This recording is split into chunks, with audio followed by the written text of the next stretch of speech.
Hi, everybody. Dr. Kristen Lloyd with Bariatric Mindset and author of Bariatric Mindset Success. So, today I'm going to be talking to you about emotional eating and some strategies to help you to reduce emotional eating.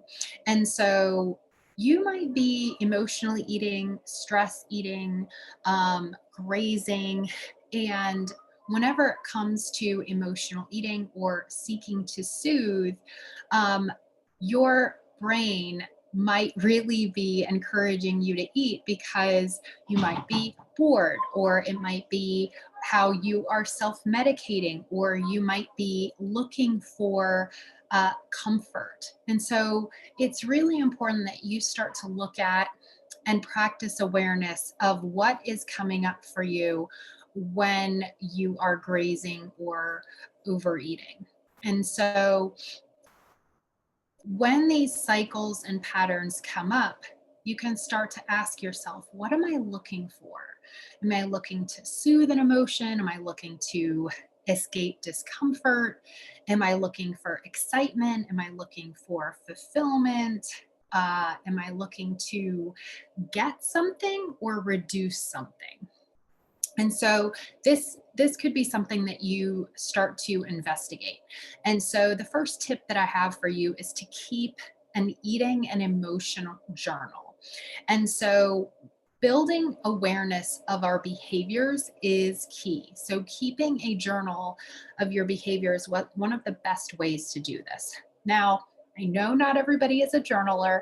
However, it could be as easy as writing the date and the time that you might be about to eat something, or when you did eat something, and that you log what came up, that you're able to log your mood, or maybe any body sensations, or what was showing up in your body, tightness in your chest, clammy hands, elevated heartbeat, right? Maybe you had a headache. Maybe there was a flutter in your belly. So this is something that would be important for you to track, right? So when you're not physically hungry but have an urge to eat, it is important that you note the reason and what was going on at that time, right? Did somebody say something that offended you? Were you bored? Were you home? Were you with friends? Were you like, what's in the refrigerator? Right? So the more that you notice this, you'll become more aware of your patterns. I work with a lot of people who struggle with night eating, so eating after dinner. And this can be a pattern that a lot of people engage in because they're really tired and they really need to go to bed, but they think that they're hungry. And so this is an example of a pattern, right? So somebody who might night eat or eat between um, 9 and 12 midnight, for example. So it's also important that as you're noting this and you're taking notes, that you also rate your hunger. So you might rate yourself on a scale of 1 to 10. So 10 is like you're totally stuffed, you're full, over full, and 1 is you're starving, and 5 is neutral. So this would be important to see how physically hungry you are. And one of the tools or tricks that I use is if you're not physically hungry, so I call it the apple test. So, can I eat an apple right now? So if you can eat an apple and you're physically hungry, you will likely go, yeah, I can eat an apple. But if you're not physically hungry, there's usually an urge for something else, like I want chocolate, or I want chips, or I want something crunchy, or I want something sweet. And that's usually an indication that you're wanting something and you're not necessarily physically hungry. If you're physically hungry, right, you'll likely go, yeah, I'll take that apple. So that's something that I call the apple test.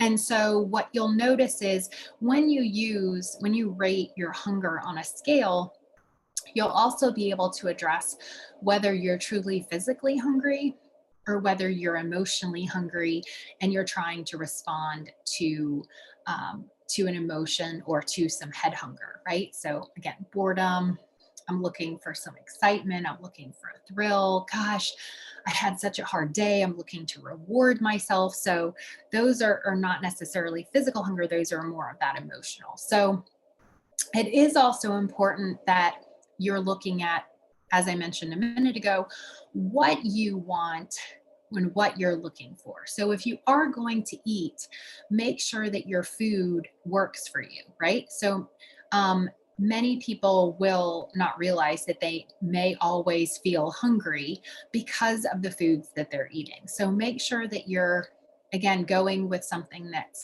um, that is high in protein, and also make sure that you're having something that is filling, right? However, if you're having some snacky foods or you're consuming a lot of sugar or things that are higher in carbohydrates, those are things that may not sustain you and go through you rather quickly, and you might be hungry again soon. So it's also important that you look at your eating environment. So when people are sitting in front of the television, they're usually hand to mouth, and this is not conducive for mindful eating.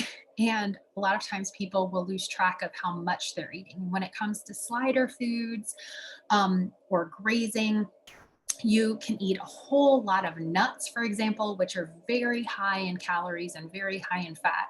And so, all because you may have been attempting to self soothe. So, it's really important that you have your portion sizes already created ahead of time, that you're knowing in advance, okay, I'm just going to grab a handful of this. And then also pay attention, again, practicing mindfulness as you eat, to your hunger and to your satiety. How satiated are you when you're eating the things? And then have the foods that you have chosen, have they met your needs? So oftentimes, if you're eating something and you're not really excited by it, after you've finished, you might go look for something more. So make sure that you are eating something that is nutritious and also something that tastes good and that meets both of those needs, because sometimes you can be seeking something that is for pleasure, and again, it may not fill you up, or vice versa. You got something that filled you up, but it didn't give you that pleasure hit, and now you're going and looking for something else. And then also look at, what was the reason, if you were um, tempted or had the urge to emotionally eat, what was the reason that you were driven to emotionally eat? Was it comfort, relief from boredom, excitement, fun, relaxation, distraction, right? So looking at that also helps you to be present with your food, and also when you're making choices about food, um, again, make sure high in protein, go for the veggies, go for things that are going to be both healthy and satiating. And then remember to slow down when you're eating and to be present with your food. Similar to the example that I gave a minute ago about hand to mouth in front of the television, a lot of people can eat and not even realize how much they're eating, because they're totally tuned out. So when you are eating, be as present as you can with the food so that you can enjoy the flavor, be present with it, be mindful with it, and then slow down and pay attention to how the food feels in your body. When people are emotionally eating, often they can become disconnected from their bodies, and they're like, oh, I didn't even know what I was eating. So it is also important that you stay tuned into your body and connect with your body to help reduce emotional eating. So I hope that this helps and serves you today. And I can't wait to hear how this has benefited you and helped you to grow beyond emotional eating. And also remember to continue to look for what's going on, what time of day, what's showing up for you, and practice the awareness so that you can shift, so that you can make new choices, create new patterns, make new decisions for yourself, and so that you can also work through and work past this emotional eating. I hope this helps and serves you. Lots of love, everybody, and I'll see you in the next video. Bye.